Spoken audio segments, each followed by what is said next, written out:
Hello and welcome to Adventure Life with Bob, and today we are exploring Dublin, Ireland. Dublin is a fascinating place. It's a good mixture of the old and new, and the people are as friendly as they can be. Our first stop was Trinity College, officially known as the College of the Holy and Undivided Trinity of Elizabeth. The college was founded in 1592 and is one of the 7 ancient colleges in Britain and Ireland. People come from around the world to see the beautiful grounds and buildings and to see the library of Trinity College, which holds Ireland's most precious books, including the Book of Kells.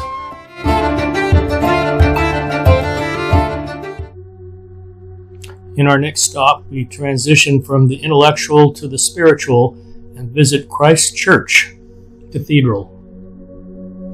The history of this cathedral begins almost 1,000 years ago when a Norse king built the first church in 1030. Anglo-Normans rebuilt the cathedral in the 12th and 13th centuries, and it was heavily restored in 1870. The building you see today is a mixture of medieval and 19th century architecture.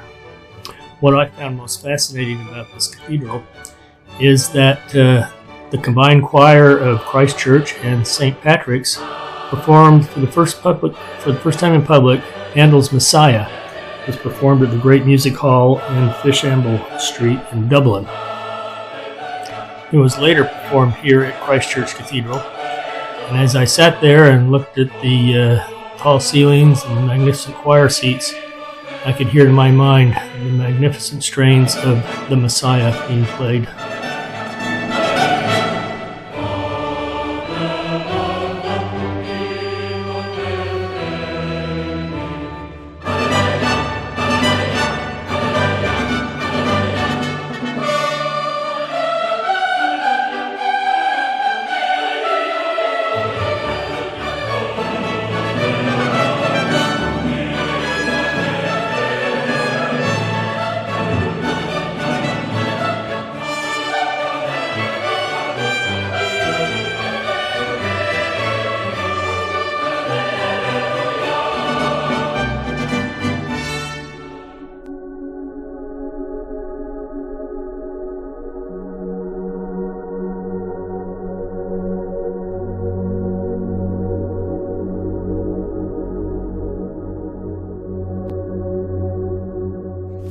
Exploring the rest of the cathedral was a joy. Many tombs and crypts to look at, and monuments mounted on the wall. And of course, what is a cathedral without a crypt? And here we see the crypt down in the basement. And probably one of the most fascinating things for me down in the crypt was a copy of the Magna Carta that is known as the Black Book.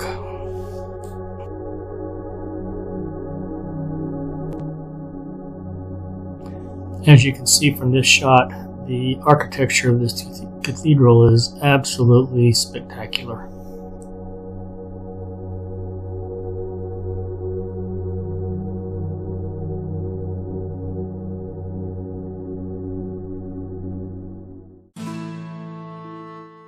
Our next stop was a place that's been worshipped at for centuries. According to tradition, St. Patrick used a nearby well to baptize converts to Christianity, and a small church was built, marking it as a sacred place near the heart of Dublin. The present building dates back to 1220, and over the centuries the cathedral has experienced and survived wars, revolutions, and Reformation. The building is one of the few left from the medieval city of Dublin, and of special interest to me, I found out the author of one of my favorite books when I was young has a tie to this place, and I'll tell you about that later. And he is actually buried here along with 700 other individuals.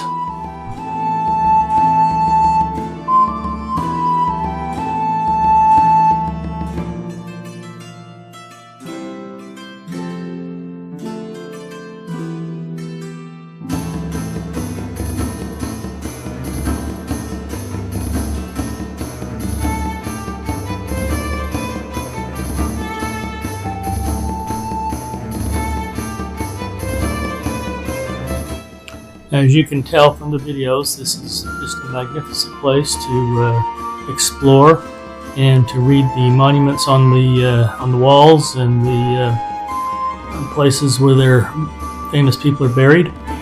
I was just thinking, when I go, just stick me in the ground and put a little marker on it so my family knows to put flowers on the right grave.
What I was looking for is the grave or the burial place of Jonathan Swift, who was the dean of the cathedral from 1713 to 1745, and he was also the author of one of my favorite books as I was growing up, Oliver's Travel.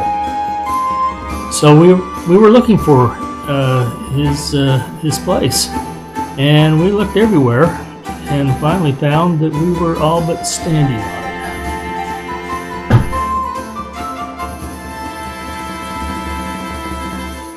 it. We stopped into Murphy's Pub for a quick lunch. The food was delicious. We had beef and Guinness pie, and if you are into drinking, this place is like the Mecca of whiskey.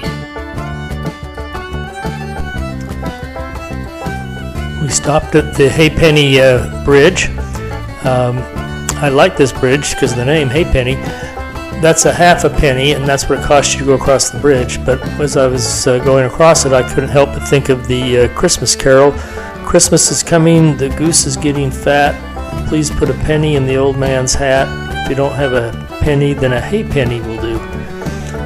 If you don't have a halfpenny, then God bless you. Anyway, it's a great little bridge. It's been there for centuries, and just kind of fun to walk across.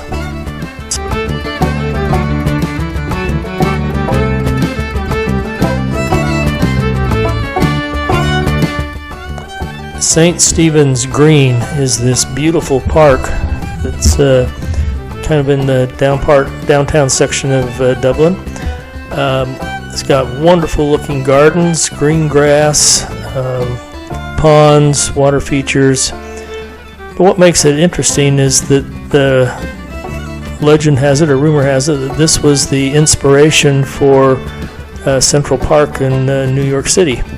And as you walk through, you can see why that could be the case.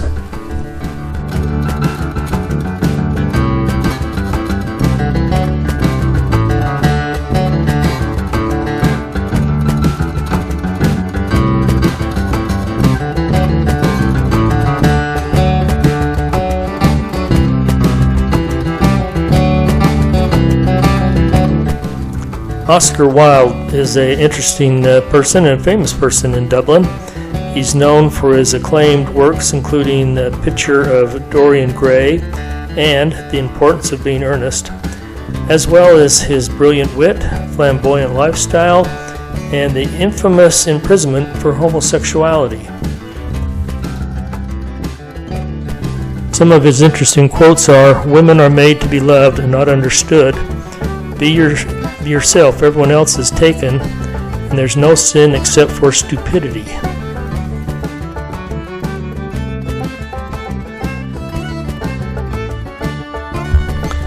This is the birthplace of the Duke of Wellington. Don't know anything about him, but he did make a famous quote. He was born in Ireland. He did not like being from Ireland, and he famously said, just because a man's born in the stable does not make him a horse. I hope you enjoyed our day in Dublin, Ireland.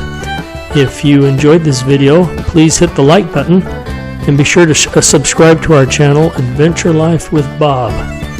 Thanks for watching.